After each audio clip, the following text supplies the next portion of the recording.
आप सभी मित्रों को नमस्कार। कृष्णा सोबती जी पर केंद्रित इस एकाग्र में आप सभी का हार्दिक स्वागत है। आज की यह कड़ी बेहद खास है क्योंकि हमारे साथ एक जानी मानी रंगकर्मी और अभिनेत्री हिमानी शिवपुरी जी जुड़ी हुई है।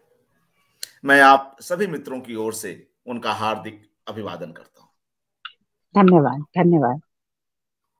मित्रों, हिमानी शिवपुरी आप में से कई लोग जानते हैं कि कैसे उन्होंने मित्रों मरजानी में मित्रों की भूमिका को जीवंत कर दिया। कई कई सफल शो इस नाट्य प्रस्तुति के हुए और जब हिमानी जी एनएसडी रिपर्टरी में थी तो दिल्ली से बाहर भी कई शहरों में इसके सफल मंचन हुए। ये सारी बातें हम लोग हिमानी जी से जानेंगे, मगर उसके पूर्व हमारे वरिष्ठ लेखक आलोचक विश्वनाथ त्रिपाठी जी मित्रों को लेकर क्या कहते हैं, इसे हम सुन लें। इसके बाद हम लोग इस मित्रों को जीवंत करने वाली किरदार, चरित्र, मशहूर अभिनेत्री, रंगकर्मी हिमानी जी को सुनेंगे। विश्वनाथ त्रिपाठी जी बतलाते हैं मित्रों को लेकर कि मित्रों चरित्र की दृष्टि से हिंदी कहानी की एक अभूतपूर्व पात्र है। इस गृहस्थी में पता नहीं कहां से टपक पड़ी, उसने सब कुछ अस्त व्यस्त कर दिया।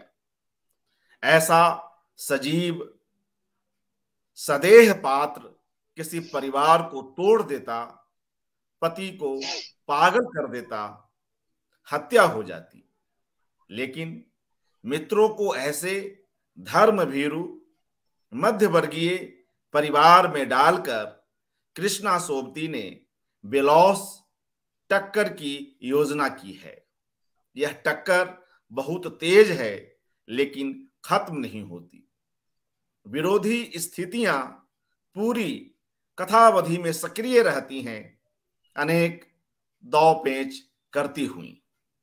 पूरी कहानी इस टक्कर से स्पंदित है। और एक और हिस्सा पढ़कर यह मंच हिमानी जी के हवाले करता हूं। विश्वनाथ त्रिपाठी लिखते हैं कि मित्रों इसलिए भी अभूतपूर्व है कि वह बहुत सहज है। यह अभूतपूर्वता असामान्यता नहीं, वास्तविकता है। इस वास्तविकता से उपजा हुआ यह चरित्र है। मित्रों जैसे व्यक्ति समाज में थे, उन्हें साहित्य में लाया नहीं गया था, हिंदी कहानी में नहीं लाया गया था। मित्रों कोई मनोविश्लेषणात्मक या असामान्य पात्र नहीं है। हिंदी में उस जैसी स्त्री का प्रवेश पहली बार हुआ। कृष्णा सोबती ने ऐसे भरपूर पात्र को केंद्र में रखकर यह कहानी लिखी। यह नई बात है। इसके लिए बहुत साहस, निर्ममता और ममता की जरूरत पड़ी होगी। यह सब बहुत बहुत आत्मीय परिचय, पात्र से तादात्म्य के बिना संभव नहीं था। यह टिप्पणी मित्रों विश्वनाथ त्रिपाठी जी की पुस्तक कुछ कहानियां कुछ विचार से ली गई हैं। तो आइए उस मित्रों को स्टेज पर जीवंत कर देने वाले रंगकर्मी से मिलते हैं और हिमानी शिवपुरी जी के उन अनुभवों को सुनते हैं। क्योंकि जब जब जितने शो दिल्ली में हुए, लगभग हर शो में कृष्णा सोबती आती रही। यह एक लेखक की अपनी कृति से अभिन्नता को दर्शाने वाला प्रसंग है और कई कई बार हिमानी जी से और तमाम दूसरे रंगकर्मियों से उनकी मुलाकात होती रही। इस नाट्य प्रस्तुति के निर्देशक आदरणीय बीएम शाह रहे। तो ये सारी बातें आज हम लोग हिमानी शिवपुरी जिससे सुनेंगे।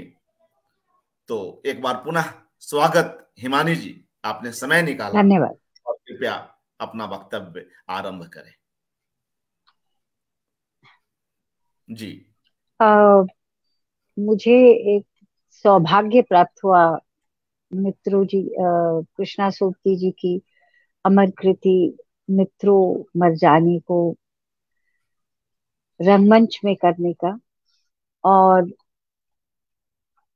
मतलब मुझे अभी भी याद है कि जब बीएम शाह जी आए थे, अ, उन्होंने ये पुस्तक मित्रों मरजानी सबको बांटी थी, और हम लोग पूरी कास्ट मिलके रीडिंग कर रहे थे, और अलग अलग पात्र सब पढ़ रहे थे। तो अ, ऐसा मतलब चरित्र अभी तक अ, हिंदी साहित्य में तो नहीं आया था कि इतना बेबाक, और वो जिस तरह से बोलती थी। और मैं मतलब मतलब बेबाक तो थी कि मैंने रंगमंच को चुना था इस मामले में, लेकिन एक छोटे शहर से, देहरादून से आई हुई, और एक पहाड़ी लड़की, और ये एक ऐसा कैरेक्टर था।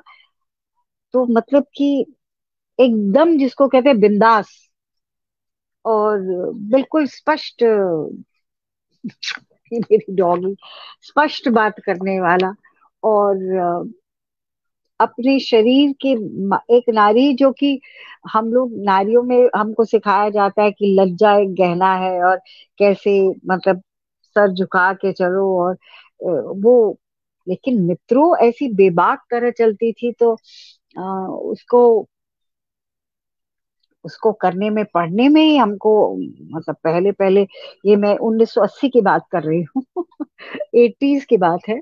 और पढ़ के तो हमारे मतलब एक तरह से शुरू शुरू में उसके डायलॉग सुने तो मतलब कान से लाल हो जाते थे। और थोड़ी झिझक भी थी, छोटे शहर की थी। अ, और 3-4 रीडिंग के बाद मुझे पता चला कि ये कैरेक्टर मित्रों का मुझे मिल गया। अरे बाप रे! तो मैं तो अंदर से तो बहुत घबराई हुई थी कि कैसे करूंगी मैं। और बीएम शाह इसका निर्देशन कर रहे थे। लेकिन धीरे धीरे हम लोगों ने रिहर्सल के दौरान, और पता ही नहीं चला कि कैसे मैं उस किरदार में घुस गई। और हम लोग जब शो प्रस्तुत किया, तो उसके उसके डायलॉग्स बहुत ही मतलब उस वक्त तो बहुत ही सनसनीखेज थे, अभी भी। कि वो जब उसकी जेठानी कहती है कि उसको, शुरू ही ऐसा होता है उसके इंट्रोडक्शन की, वो अपने पति से झगड़ा कर रही है। झगड़ा क्या कर रही है कि वो मतलब कि उसको बोल रहा तू नजर नीची कर, और वो नहीं करती है, वो बाकायदा उसको घूरती रहती है अपने पति को। और वो उसको पीटे जा रहा है, क्योंकि ये एक मानसिकता होती है आदमियों की। मतलब जनरलाइज करना तो गलत बात है, लेकिन यूजुअली देखा गया कि वो किस तरह से सप्रेस करते हैं अपनी फीमेल पार्टनर को फिजिकल वायलेंस से। तो उसका वैसे बस नहीं चलता, तो वो उसको मारे जाता है। तो उसकी सास आती है बीच बचाव, और जेठ बोलता है कि इसको, मध्यम वर्गीय परिवार आप बता चुके हैं, कि इसको अलग कमरे में ले जा। तो मित्रों क्या कहती है, बुरे मत्थे वाले, मर्द जन होते तो चटकारे ले मुझे चाटते, या फिर शेर की तरह कच्चा चबा डालते। उसकी जेठानी उसको कहती है, अरे तू काय को चिंता करती है। तो मित्रों क्या जवाब देती है कि अरे चिंता जंजाल किसको, मैं तो चिंता करने वाली के पेट ही नहीं पड़ी।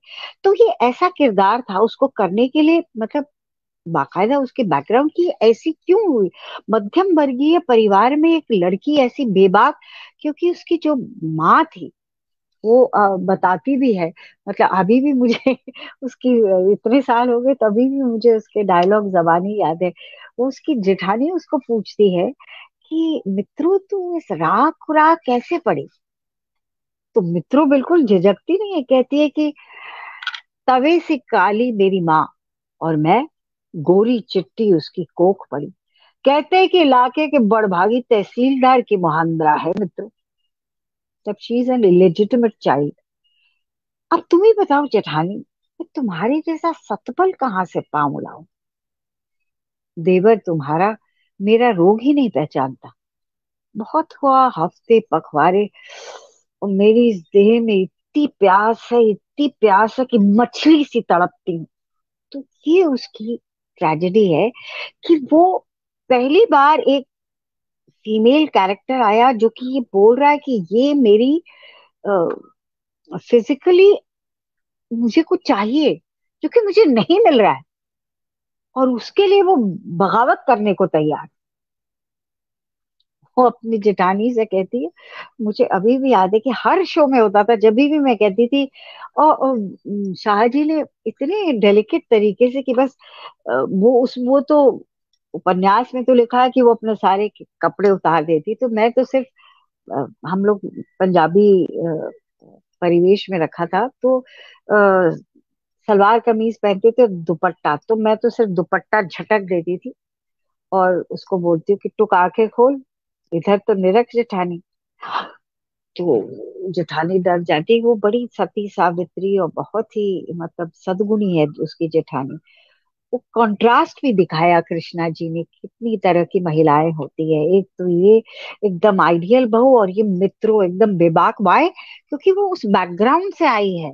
उसने अपनी माँ को देखा है कि उसे जो चाहिए उसके साथ वो जाती है, और लोग आते हैं तो उसने वो अ, खुलापन देखा है अपने मायके में। और यहाँ जब आती है वो मध्यम वर्गीय परिवार में, सास ससुर के सामने घूंघट करके रहती है, और उसका पति है जो कि उसकी फिजिकल जो नीड्स है उसको पूरा नहीं कर पा रहा है, उसमें कुछ कमी है। तो ये उसकी छटपटाहट है, और इसको लेकर आए बहुत ही डेलिकेट और खूबसूरत तरीके से। तो मैं आपको बता रही थी कि ऐसे डायलॉग्स की मैं उसको बोलती हूँ कि तू आंखें खोल, इधर तो निरख जेठानी। कृष्णा जी की भाषा में भी एक ब्यूटी है। तो वो जेठानी कहती है, अरे अगली ये तेरे जेठ वगैरह सुन ले तो गड़बड़ हो जाएगी। तो कहती सुन ले, इनसे क्या मैं डरती हूँ? तो वो पलट के देखती, क्या है? तो कहती है, क्या ऐसी छातियां किसी और की भी हैं? आई रिमेम्बर कि पूरी ऑडियंस में गास्प होता था। ऐसे कि मतलब 80s में एक महिला ऐसी कह रही है, बिल्कुल बेबाक होके, कि क्या ऐसी छातियां किसी और की भी हैं? वो she is so proud of or body, कि देखो ऐसा किसी के पास है। मतलब हम तो नेकेड नहीं करते थे, लेकिन सिर्फ वो ऐसा जेस्चर करती थी। तो धीरे धीरे पर ये शाहजी की निर्देशन का कमाल है, और कृष्णा जी की लेखनी का भी कमाल है, और थोड़ा बहुत मैंने जिस तरह से किरदार को किया था उसका भी है, कि लोग इसको वैसे नहीं देखते थे कि हाँ क्या कह रही है। मतलब दे अंडरस्टूड कि एक औरत का पेन क्या है, उसकी भी नीड्स है, क्योंकि भले ही ना बोले महिलाएं, लेकिन उनकी भी नीड्स वैसी ही होती जैसे मेल्स की होती हैं। और हमारा समाज में हमेशा औरतों को बोला गया कि भैया तुम अ, चुप रहो, खामोश रहो, सहती रहो। मगर ये खामोश रहने वाली नहीं है। ये तो सबके सामने मतलब वो करती है। इतने में उसका जेठ आता है तो ऐसे ही उसको मजाक करने में घूंघट निकालती है, कहती है, जेठ जी एक नजर इधर भी। अपनी जेठानी की तुल में हम कहाँ, लेकिन एक नजर इधर भी। और ऑडियंस इतना एंजॉय करती थी। और मतलब एक इसकी रिपीट ऑडियंस इतनी बन गई थी कि पहली जो मेरी एंट्री होती थी उसमें कुछ नहीं है। मैं सिर्फ दूध लेके जा, महिलाओं को दिखाते हैं ना कि दूध लेके जाती है मध्यम वर्गीय परिवार अपने पतियों के कमरे में। तो मैं आती थी ऐसे घूंघट में इठलाती हुई, और दूध का ग्लास लेके। तो ऑडियंस मतलब एक रिस्पॉन्स देती थी। और एक्टर को जो रिस्पॉन्स मिलता है ना, तो उससे उसको स्ट्रेंथ मिलती है कि आगे और कुछ करने की। और फिर धीरे धीरे नाटक कैसे खुलता था। तो हर डरते डरते पहला शो किया, और भाई ऑडियंस को बहुत बहुत अच्छा लगा। और मुझे भी एक्चुअली उम्मीद नहीं थी, क्योंकि मैं खुद ही घबराई हुई थी कि यार मैं ऐसी ऐसी बातें बोल रही हूँ, क्या होगा। लेकिन ऑडियंस तो जस्ट वेलकम्ड मी। और फिर एक महिला वहां खड़ी थी, पूरा ढके हुए, एक दुपट्टे से उन्होंने अपना हम्म, सर ढका था। और एक बड़ा सा, एक आई थिंक शरारा कह सकते हैं उसको, शरारा टाइप कुछ पहना हुआ था दुपट्टे से। और आंखों पे काले चश्मा, एक महिला मुझे निहार रही है। और शाहजी ने बोला, ये कृष्णा जी हैं। गरारा। तो कृष्णा कृष्णा जी शो, मैं पहले शो की बात कर रही हूँ, मेरी पहली मुलाकात उनसे।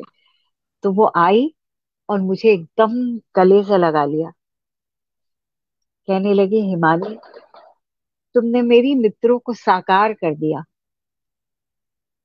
जिस तरह से मैंने इमेजिन किया था, एक राइटर जिस तरह से अपना किरदार इमेजिन करता है, कि तुमने हू बहू उसको मंच पे उतार दिया। तो मेरे लिए एज एन एक्ट्रेस, इससे बड़ा कॉम्प्लीमेंट क्या हो सकता है, कि ऑडियंस ने एक्सेप्ट किया। और जिसने वो लिखा है, कृष्णा सोबती जी, कि उन्होंने मुझे इतना बड़ा कॉम्प्लीमेंट दिया। और फिर उस दिन से हर रोज कृष्णा जी बाकायदा, चाहे कितने रिपीट शोज हो जाए, कि हम लोग बाहर घूमकर भी आते थे और दिल्ली में शो करते थे, कृष्णा जी जरूर पहुंचती थी। और बस आके गले लगा लेती थी, कहती थी मेरी मित्रों। और वो बहुत आ, बहुत कीन थी कि मित्रों के ऊपर एक फिल्म बनाई जाए। और ये उनका सपना था, और वो चाहती थी कि मैं मित्रों करूं। कई प्रोड्यूसर से बात भी हुई, शाहजी से भी, कि वो ही निर्देशन करेंगे। पर पता नहीं बीच में बात कहाँ अटक गई, तो उनका ये सपना अधूरा रह गया। तो मैं आपको मतलब मित्रों के हमने जहां जहां शोज किए, पूना में और कलकत्ता में, गुजरात में, बैंगलोर में, इतना जबरदस्त रिस्पांस मिला। और मतलब कि जैसे कि टेलीविजन में लोग मुझे कुछ दिनों तक देवकी भौजाई के नाम से जानते थे, मित्रों ने मुझे एक अलग सी पहचान दी। मैं आपको एक किस्सा सुनाना चाहती हूँ।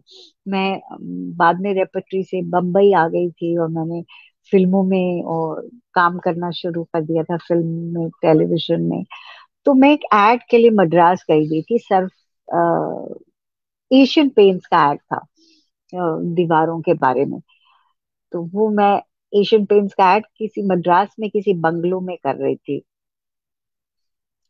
उसके डायरेक्टर वो थे, रोजा के जो कैमरामैन हैं। तो जो बंगले के मालिक थे, वो मुझसे मिलने के लिए आए, कि Himani ji, we are your big fans. तो मुझे लगा हाँ बोलेंगे कि आपकी डीडीएलजे जैसे नॉर्मल होती है, आपकी डीडीएलजे देखी है, या आपका कुछ कुछ होता है देखा है, या बीवी number one, hero number one देखा है। तो उन्होंने मुझे बोला, हम जब दिल्ली रहते थे तो हमने आपका मित्रों मजानी का शो देखा है। Oh God, I was so touched, कि मेरी मतलब मेरी मित्रों की परफॉर्मेंस को आज भी उनके मन में वो जिंदा है। आई वाज सो टच्ड। तो इसीलिए ऐसे कई कारणों की वजह से मित्रों बहुत क्लोज रही है मेरे। एक और भी किस्सा अभी सडनली मुझे याद आया, कि मैं ऐसी अब बीच में बॉम्बे में बीच बीच में मैं जाती रहती हूँ नेशनल स्कूल ऑफ ड्रामा के सिलेक्शन कमेटी में, इंटरव्यूज वगैरह करने। और भी तब चली जाती हूँ ये अपने जनपथ में, या कुछ शॉपिंग करने के लिए। तो मैं ऐसे ही वो, मुझे वहाँ की ज्वेलरी और ये सब का बड़ा शौक है। तो वो, मैं ऐसी शॉपिंग कर रही थी, तो किसी ने ऐसे मुझे आके बोला, oh ma'am, such a brilliant actress. तो मुझे लगा कुछ फिल्मों के नाम देखे, क्योंकि थिएटर मतलब एक सीधी सी बात है, थिएटर कुछ ही लोगों के लिए है, सीमित है जो ऑडियंस देखे थी। तो मुझे लगा फिल्मों का नाम लेंगे, जैसे अमूमन कहते हैं कि आपका टीवी, वो वाले टीवी सीरियल में या वो वाली फिल्म में अच्छा लगा। बोले, ma'am I have seen your मित्रों, अमेजिंग परफॉर्मेंस। तो आई वाज, मतलब मैं तो उसका हाथ पकड़ लिया। थैंक यू सो मच, क्योंकि फिल्मों और टीवी के उससे तो कॉम्प्लीमेंट मिलते ही है, लेकिन इस मेरी इस भूमिका के बारे में कॉम्प्लीमेंट्स मिलना अ, अ, बहुत ही मतलब सेटिस्फाइंग था। और कृष्णा जी से ऐसी मुलाकातें होती रही, उनका हमेशा प्यार बना रहा। और जब मैं बम्बई भी चली आई, तो वो बीच बीच में फोन करती थी मुझे कि कैसी हो, और मैं चाहती हूँ कि वो फिल्म करूं। और बीच में एक किताब भी लॉन्च हुई थी, पहली बार आई थिंक। ऐसी एक ये पुस्तक मित्रों मरजानी पे पिक्टोरियल एक बुक लॉन्च हुई, राजकमल प्रकाशन ने करी। तो इसमें उन्होंने नाटक के जो तस्वीरें थे उसको पूरे उपन्यास को ना ऐसे, ये पहली बार एक एक्सपेरिमेंट हुआ कि पूरे उपन्यास को विथ विजुअल्स और ये सब डायलॉग्स के साथ, और उन्होंने जो नाटक था उसकी फोटोग्राफ्स को यूज किया। तो उसके बारे में भी मतलब मैं कह रही हूँ, कृष्णा जी से हम लोग ये राजकमल वालों ने ये बात की थी कि हम लोग आप करेंगी कुछ उसका। तो मैंने कहा हाँ, मैं एक छोटा सा पीस तैयार कर लूंगी मित्रों की, और आके वहां परफॉर्म करूंगी दिल्ली में। पर अनफॉर्चुनेटली कृष्णा जी की तबीयत खराब हो गई। तो फिर मैसेज आया कि नहीं, इस तारीख को नहीं, उनकी तबीयत खराब है, फिर कभी आपको सूचना मिलेगी। तो वो भी ऐसे ही रह गई उनके सामने दोबारा से परफॉर्म करने के लिए। लेकिन हाँ, अभी ये जो एनएसडी बारंगम फेस्टिवल ऑर्गेनाइज करता है, तो इनकी एक पार्ट होता है, वो नाटक तो करते भी हैं, लेकिन एक होता है कि मीट द राइटर या मीट अ जीनियस, या एक ऐसी क्लासेस होती है, मास्टर क्लास टाइप। तो उसमें कृष्णा जी को निमंत्रित किया गया था। तो कृष्णा जी के ऊपर अंकुर जी बोले थे, और उन्होंने मुझे बम्बई से बुलाया मित्रों के कुछ पैसेज करने के लिए। तो वो मैंने किए। तो वहां पुनः कृष्णा जी से मुलाकात हुई, और कृष्णा जी ने मुझे अपनी एक किताब भी भेंट की। आई वाज सो टच्ड, बुद्ध का कमंडल लद्दाख, और बहुत प्यार किया उन्होंने मुझे, और मैंने भी उनसे आशीर्वाद लिया। और वही मित्रों की यादें फिर से तरोताजा हो गई। तो और हाँ, मैं आपको एक और भी बात बताना मैं भूल जाती हूँ। कई सारी यादें अब धीरे धीरे आ रही है कि मेरे अ, पिताजी मुझे बता रहे थे कि वो लोग आसाम में एक राइटर्स की एक गोष्ठी थी।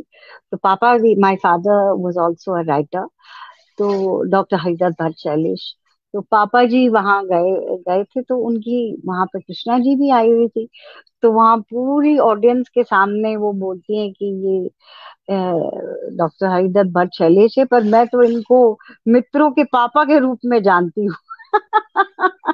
तो बाद में कह रही, पापा बोले कि मुझसे आई माफी मांगने लगी कि माफ करना, मैंने आपको मित्रों के पापा हिमानी शिवपुरी के पापा के नाम से संबोधित किया। तो पापा ने कहा नहीं नहीं, आप घबराइए नहीं, कि मेरे लिए बड़े गर्व की बात है कि लोग मुझे हिमानी के पापा के नाम से जान रहे हैं। तो एक वो भी घटना मुझे याद आ रही है। और फिर जब उनको ज्ञानपीठ पुरस्कार मिला था, तभी भी मैंने उनसे फोन पे वार्तालाप किया था, और वही बात है कि करेंगे नाटक, कैसे करेंगे, उनकी सेहत लेकिन अच्छी नहीं चल रही थी। तो मैंने उनसे परमिशन भी ली। मैंने कहा मैं वहां जाती हूँ मुंबई यूनिवर्सिटी में, तो वो लोग बोल रहे हैं कि कुछ नाटक करो। तो मैं सोच रही हूँ कि मित्रों के ऊपर करूँ, अगर आप इजाजत है। तो उन्होंने कहा अरे बेटा, जितना मित्रों मेरा है उतना तुम्हारा भी है, तुम बिल्कुल करो जहां तुमको करना है। तो मैंने उनको उनसे परमिशन लेके उसको मुंबई यूनिवर्सिटी में किया, और वहां पर भी बच्चों ने किया। लेकिन लोगों ने उसको बहुत सराहा, क्योंकि मैंने उसमें थोड़े सा पंजाबी टप्पे वप्पे, थोड़ा पंजाबी कल्चर के फीलिंग, क्योंकि ताकि बच्चों को एक फोक का भी एहसास हो, क्योंकि उनकी ट्रेनिंग भी होती है। तो मित्रों की प्रस्तुति वो बहुत ही अच्छी हुई। और मुझे फॉर्चुनेटली एक लड़का मिला जो कि आहा, क्या हीर गाता है, उसकी आवाज बहुत सुंदर है। तो मैंने उसकी आवाज को एज अ सूत्रधार यूज किया। तो बहुत ही मैजिकल, वो भी मैजिकल मित्र मर्जानी का प्रोडक्शन रहा, जिसका निर्देशन किया मैंने। तो ये है मेरी मित्रों की यादें। और कृष्णा सोपती को मेरा नमस्कार, उनको मेरे प्रणाम। देखिए, वो अब हमारे बीच नहीं रही, लेकिन हम ऐसा कह नहीं सकते, क्योंकि उनकी मित्रों ही नहीं और कई कृतियां ऐसी हैं कि ए लड़की, बहुत सारी कृतियां हैं, वो अमर हैं, वो हमारे बीच हमेशा रहेंगी। और मेरे साथ तो मित्रों मेरा मतलब थिएटर की रंगमंच यात्रा का एक कहते हैं कि एक मील का पत्थर है। और मित्रों so much a part of me. तो ऐसे कृष्णा जी भी मेरी एक पार्ट जी, बहुत ही अच्छी और आत्मीय बातचीत रही हिमानी जी। और आप इस उपन्यास से इस कदर जुड़ी हुई हैं, और हमारे तमाम मित्रगण अभी इस कार्यक्रम को देख रहे हैं और कई बेहतरीन प्रतिक्रियाएं मिल रही हैं। तो कुछ संभव हो तो इसके कुछ अंशों का पाठ भी हो, पुस्तक आपके पास है। है। तो पुस्तक तो है। जी जी चलिए मैं आपको शुरू का एक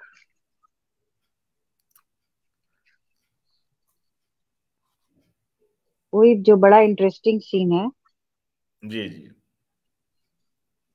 वहीं से शुरू करती हूँ, जहाँ उसकी जेठानी, वो उसको बनवारी जेठ बोलता है, मंजली को अपने कमरे में सुला ले सुहाग। तो दोनों भाइयों में जा साथ वाले कमरे का किवाड़ भिड़ाया, तो मंजली मत्थे पर हाथ मारे हंसी। अरे बुरे मत्थे वाले, मर्द जन होते तो चटकारे ले मुझे चाटते, या फिर शेर की तरह कच्चा चबा डालते। सुहाग ने देवरानी को बोला, बहन मित्रों, घनी रात गई, अब चिंता जंजाल छोड़, तनिक आराम कर ले। मित्रों बोली, अरे चिंता जंजाल किसको, मैं तो चिंता करने वाली के पेट ही नहीं पड़ी। छी छी छी। सुन के सुहाग के कान जल गए। मित्रों उठी और खटिया के पास आई और बोली, जेठानी तुम्हारे देवर सब बगलोल, कोई दूजा ना होगा।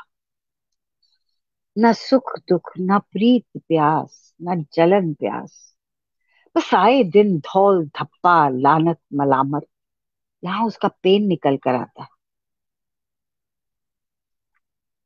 एकाएक उसकी आंखों में कोई मद उतर आया, खींच गले की ओढ़नी उतारी और बोली, बनारसी पता क्या कहता है, अरे मित्रों तेरी देह क्या निरा शीरा है शीरा। उस नास होने से कहती हूँ, अरे इसी शीरे में तेरी जान को डंक मारती सर्पों की फौजें पलटी। मतलब एक आम महिला तो डर जाएगी कि कोई उसको ऐसे कर, इसको मजे आते कॉम्प्लीमेंट्स में।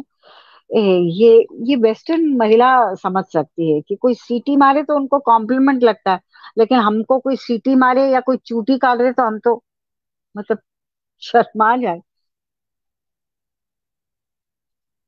और फिर वो उसको क्या आता है, वो जो मैं आपको बता रही थी, मैं दुपट्टा ऐसे, वो तो सब उतार देती है और कहती है तू आंखें खोल,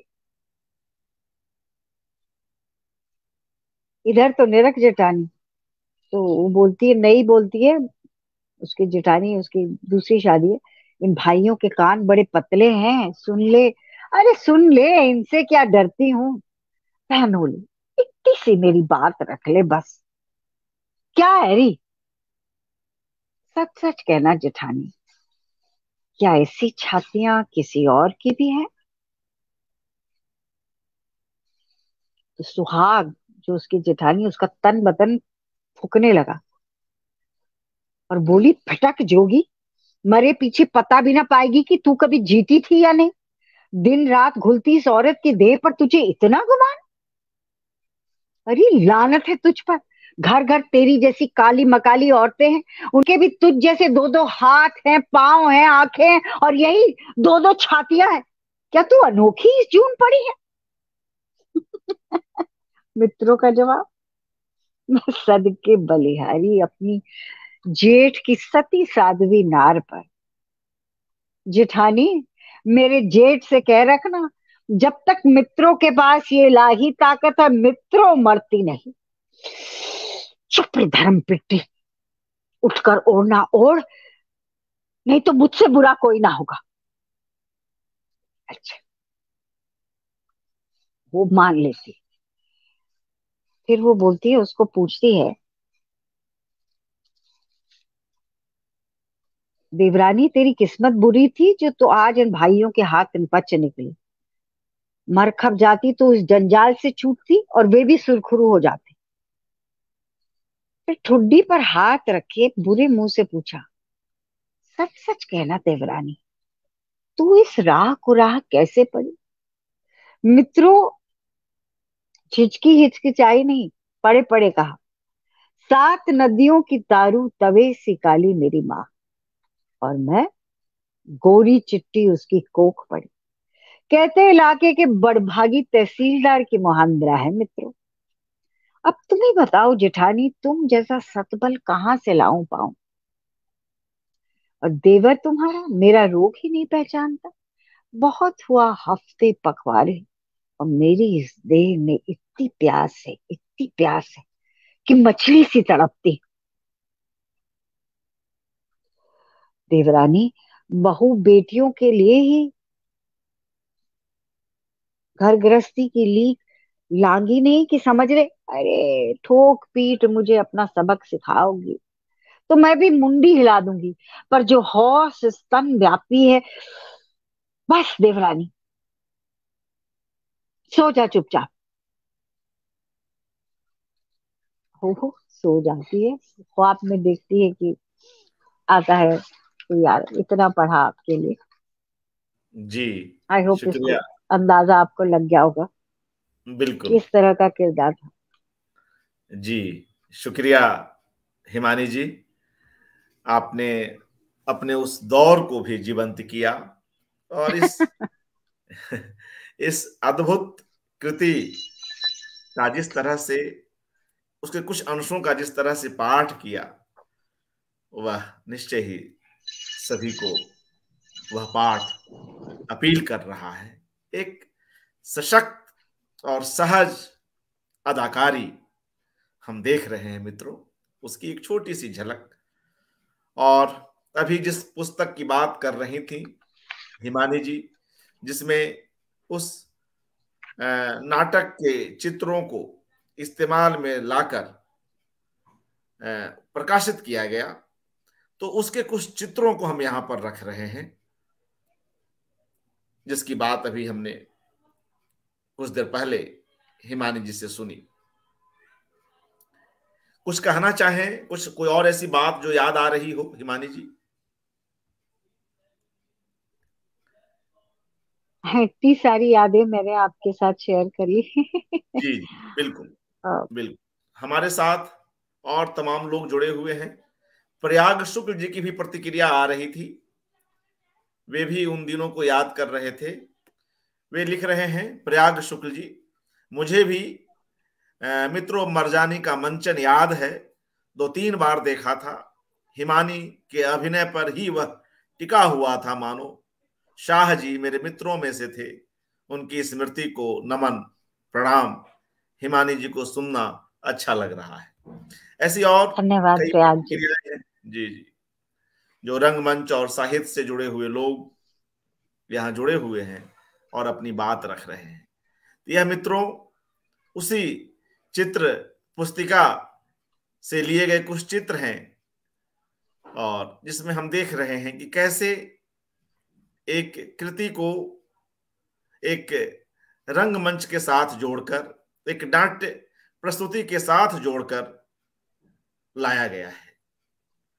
रंगमंच और साहित्य के बीच का जो यह अभेद है, कई बार कितना प्रीतिकर होता है उन रंगकर्मियों के लिए जो उस कृति से जुड़े हुए होते हैं, और उन साहित्यकारों के लिए भी जिनकी कृतियों का इस तरह से मंचन होता है। एक और प्रतिक्रिया मिल रही है अशोक गोस्वामी जी की। वे लिख रहे हैं, हिमानी जी, आपको सुनकर ही मित्रों ने रोमांचित कर दिया। वाह, क्या पात्र होगा, हम तो केवल कल्पना ही कर सकते हैं। अद्भुत। आपके मंचन के पश्चात आपके निजी जीवन में कुछ और क्या परिवर्तन आया? एक सवाल भी पूछ रहे हैं। मैं पहले इन चित्रों को दिखा दूं, फिर इनका सवाल लेता हूं। ये कुछ एक चित्र रह गए थे, अब वापस देखें मित्रों, क्योंकि बीच में कमेंट आने से वे थोड़े से ढक गए। उसके बाद हम इस सवाल को लेंगे जो पूछ रहे हैं।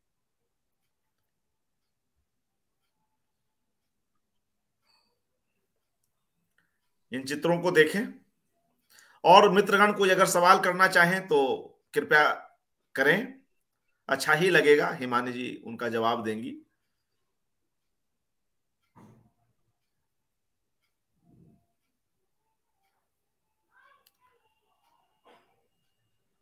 एक रंगकर्मी के लिए कितनी सुखद बात है कि उसे मित्रों के साथ जोड़कर देखा जाए।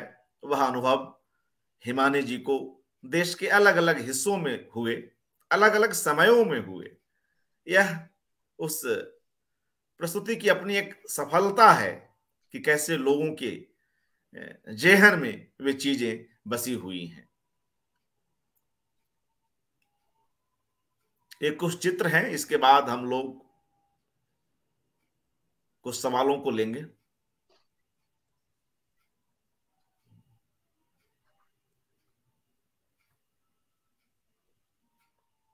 एक और प्रतिक्रिया प्रज्ञा पांडे जी की है। हिमानी जी को इस मंच पर देखकर बहुत खुशी हुई। मित्रों को हिमानी जी से सुनना अद्भुत है। निश्चय ही। चंद्रकांता जी की प्रतिक्रिया है, सजीव हो गई मित्रों। और तमाम मित्रगणों की प्रतिक्रियाएं।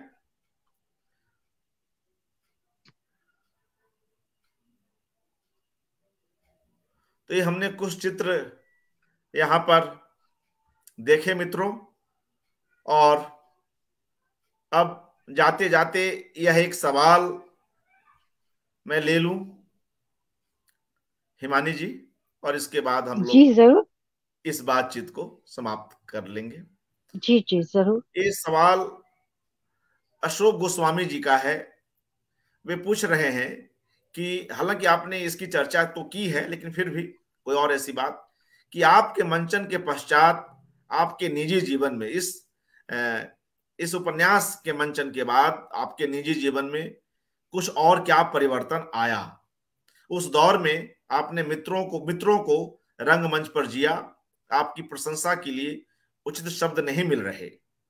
मित्रों, आप और कृष्णा जी सदैव जीवित रहेंगे। तो सवाल उनका यही है कि शुक्रिया। निजी जीवन में कोई खास ऐसा बदलाव, कोई ऐसा परिवर्तन?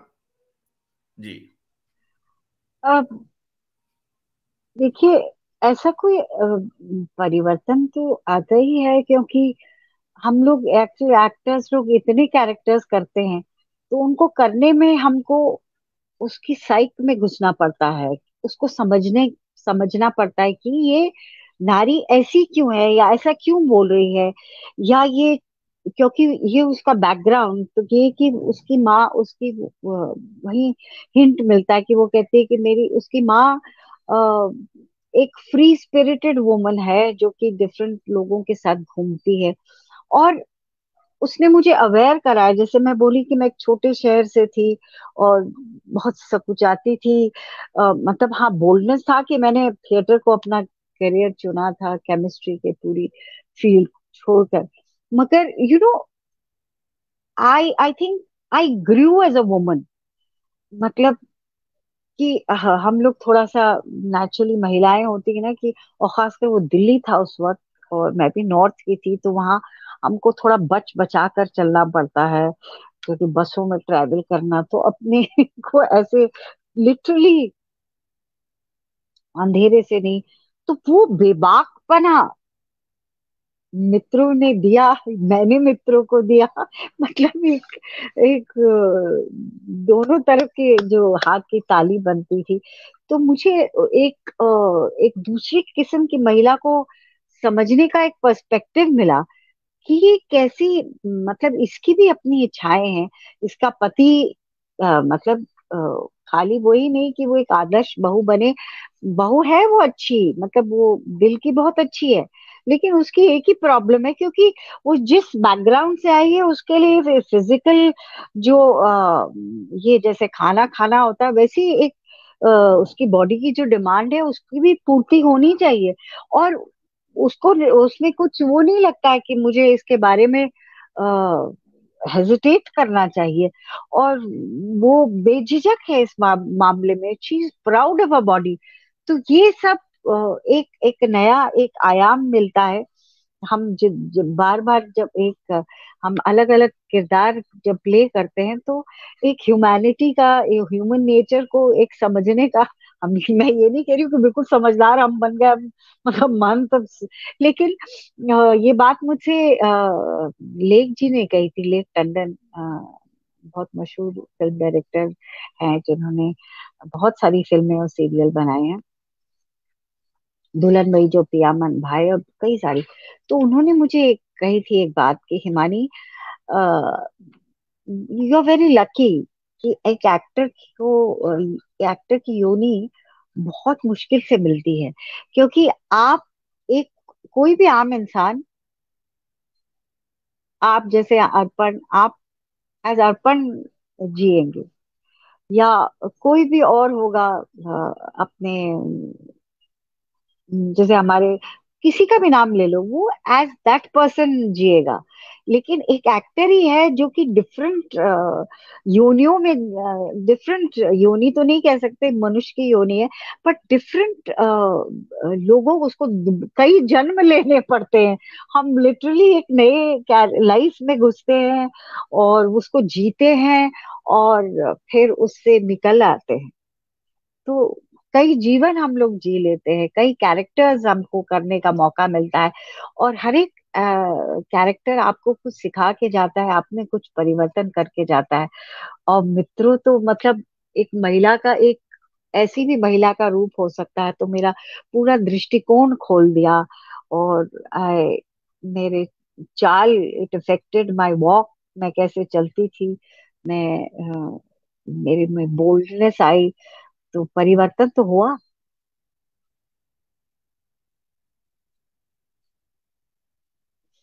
ए, आवाज चली गई। तो मैंने म्यूट कर रखा था। म्यूट तो कर मैं कह रखा रहा था। हूं कि इसका जवाब तो हालांकि आपके वक्तव्य में आया ही है। प्रज्ञा पांडे जी पूछ रही हैं, मित्रों जैसे जी, बोल्ड चरित्र को अभिनीत करने में आपने कैसा महसूस किया?